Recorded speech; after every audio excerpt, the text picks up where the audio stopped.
não parar, não precipitar e não retroceder. Então dizer para esse cara, sabe quando nós vamos parar? Nunca, nunca na sua porca vida, né?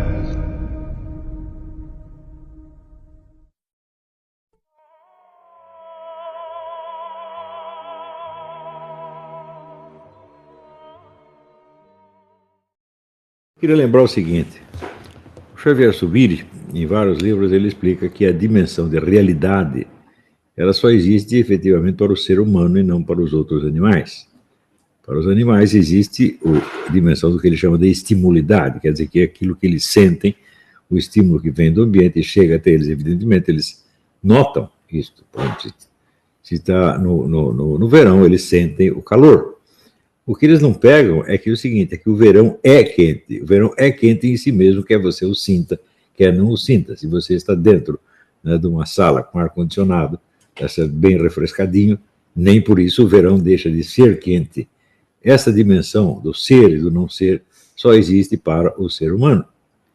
O que não quer dizer que todos os seres humanos a apreendam igualmente. As pessoas que não têm a formação intelectual, não têm a mente muito bem formada, elas não são capazes de pegar essa dimensão. Embora elas conseguem usar isso, mas só num nível pragmático. Mas, por exemplo, quando se trata de uma discussão de ideias, né, o que quer que você diga, essas pessoas sempre captam apenas no plano da expressão de gostos e preferências, da expressão subjetiva. Se você diz, por exemplo, que, sei lá, que no tempo dos militares os governantes eram mais honestos do que os políticos que vieram depois, eles entendem que você é a favor do governo militar. Se você diz que os militares foram negligentes na esfera cultural, eles entendem que você é contra o governo militar. Tá certo? Então, a questão que está em discussão, a questão objetiva, não entra na discussão. Isto é assim, vamos dizer, praticamente todos os opinadores brasileiros são assim. Eles só entendem o contra e a favor. O ser e o não ser, o verdadeiro e o falso, eles não entendem. Se você diz que uma coisa é verdadeira ou falsa, eles entendem que você está alegando a veracidade ou falsidade a favor ou contra alguma coisa. Isso quer dizer que, vamos dizer, a dimensão do verdadeiro e do falso fica completamente inalcançável, e, portanto, a dimensão da realidade fica inalcançável. O que sobra? Sobra o confronto de emoções. Eu gosto, você não gosta, ou eu não gosto, você gosta. Pior, se se trata de uma questão política ou religiosa, eles vão associar esse gosto ou preferência aos hábitos de algum grupo político ou religioso. Ou seja, você gosta daquilo que aquele grupo gosta, e você não gosta daquilo que este grupo gosta. Portanto, você é um membro, simpatizante ou representante deste grupo. Portanto, isso quer dizer que não há jamais discussão entre pessoas, há apenas confronto entre grupos de preferências. E isto é generalizado no Brasil. Isto denota um estado de espírito quase que de barbárie, quase que de animalidade. Isto não estou falando de pessoas incultas, pobrezinho, coitadinho, não, estou falando de professores universitários, jornalistas, políticos, empresários, oficiais militares, são todos assim, né?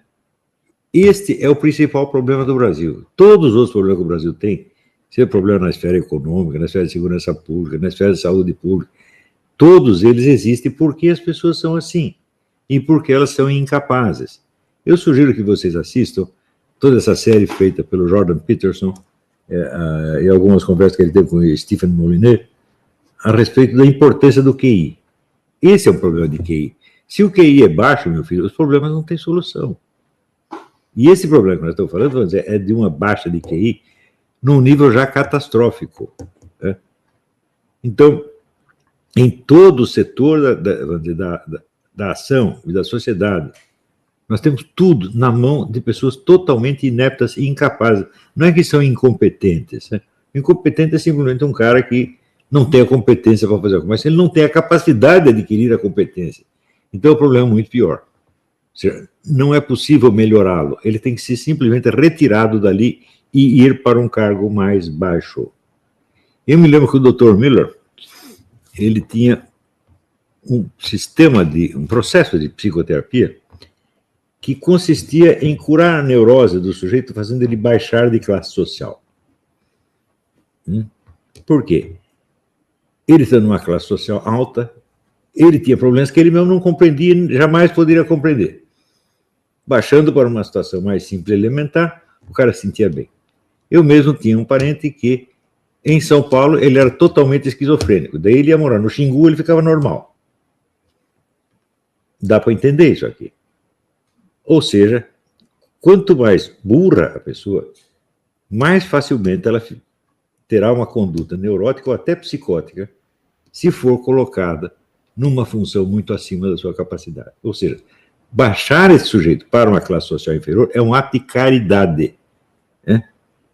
Então, vocês devem ter notado, por exemplo, que pessoas como o Lula ou a Dilma são completamente loucas. Elas estão totalmente fora da realidade. Elas não são capazes de julgar as coisas como elas são e, sobretudo, não são capazes de julgar elas mesmas. Por que que acontece isso? Porque elas estão numa posição social muito superior à sua capacidade e isso lhes faz mal.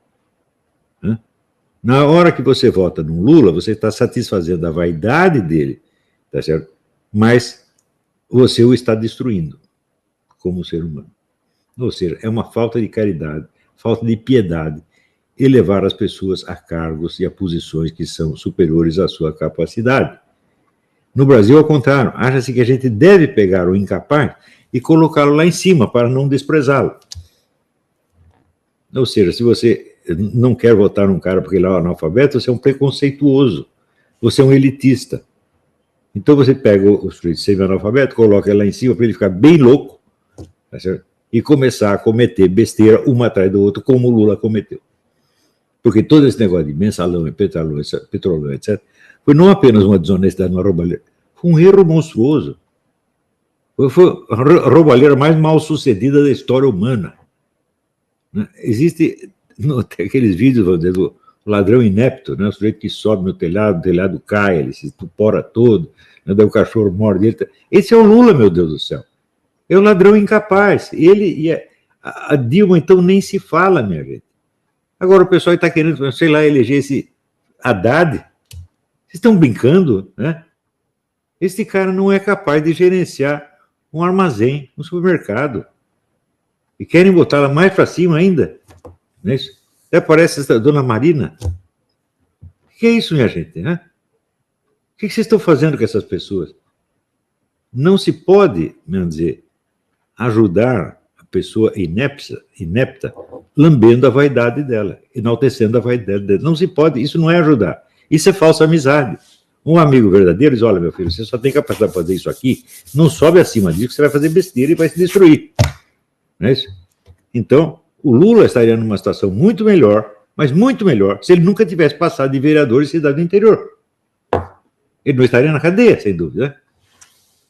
Então, isso que eu estou dizendo não é... Eu estou me pronunciando a favor ou contra o Lula, eu estou dizendo uma realidade psicológica já 1000 vezes comprovada.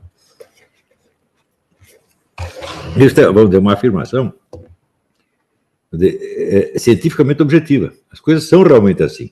Existem milhares de estudos sobre QI, capacidade e sobre, vamos dizer, o efeito neurótico da elevação social não merecida.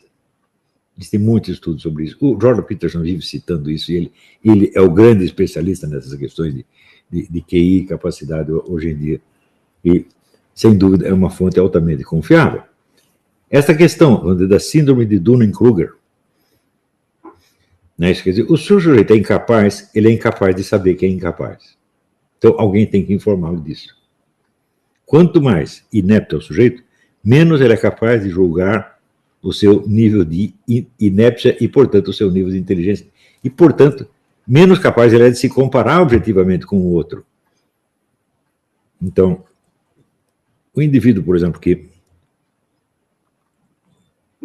não sabe escrever, não tem a formação literária, etc., ele acha que ele escreve tão bem quanto Machado de Assis, ou qualquer outro, porque ele não é capaz de aprender, isso está além da percepção dele. E, gente, isto é o maior problema do Brasil. Isso é endêmico. E chegou a um ponto que eu já não sei como consertar isso. Por exemplo, a pessoa me pede sugestões para educação, eu falo, eu não sei o que fazer. Eu sei cuidar da educação dos meus alunos, mas eu posso sugerir que cursos como este se espalhem pelo Brasil? Não posso, porque é o seguinte, quem vai dar esses cursos? Isso é o mesmo problema que surgiu quando apareceu o debate sobre o ensino de filosofia nas escolas secundárias, que tinha um sujeito chamado Legênio Mato Grosso de Carvalho, que era o grande advogado dessa porcaria, e eu fiz a seguinte pergunta, mas onde você vai encontrar tantos filósofos para lecionar no ginásio? Né? Porque você vê, se você chega na França, né, ora, Alain, o Émile Chartier, o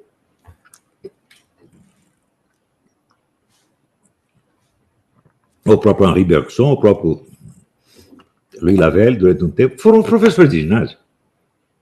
Né? E quem vai ser professor de ginásio de filosofia no Brasil? Não tem ninguém. Eu não recomendaria ninguém, absolutamente ninguém. Então, se você coloca 20 mil filósofos ineptos ensinando as crianças do Brasil, elas vão ficar muito mais ineptas do que ele. Então, no Brasil existe, vamos dizer, este mito da promoção social. E você precisa promover socialmente as pessoas. E você não precisa promover socialmente ninguém. Você precisa simplesmente dar ao sujeito a oportunidade de fazer o que ele sabe fazer. E de mostrar a sua capacidade onde ele a tem. Sem, quer dizer, insuflar nele a ilusão de que ele pode fazer uma coisa a mais. Porque isso aí você está, na verdade, está destruindo uma vida. Veja bem, o Lula é uma vida destruída. Depois de tudo que ele teve, ele terminasse na cadeia, desprezado. Né? É uma tragédia, é uma coisa horrorosa. Não é isso? Quer dizer, eu não queria estar na pele dele de jeito nenhum. Sobretudo porque esta queda é tanto mais dolorosa porque ele tinha a ilusão de poder se levantar de novo. Né? Quem que infundiu essa ilusão nele? Foram pessoas amigas? Não. São pessoas interessadas em subir junto com ele. Pessoas que não têm o mínimo de piedade por esse homem. Né? Quem tivesse piedade, diria, ó, Lula, você se contenta com o que você já teve, você já foi demais, fica quietinho no seu canto, porque senão você vai acabar sendo totalmente destruído. Né?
E aí pessoal, tranquilo? Então se inscrevam no canal, comentem, curtam, compartilhem. Isso ajuda bastante o nosso canal.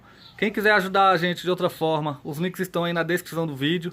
Temos Apoie-se, tem o apoio coletivo e também quem quiser ser membro ou participar da nossa vaquinha. Sigam nas redes sociais, os links estão aí na descrição do vídeo. Então é isso aí, sempre com Deus, pátria, família e liberdade por um Brasil melhor. Valeu pessoal, fiquem com Deus. Se inscreva e compartilhe o canal. Obrigado.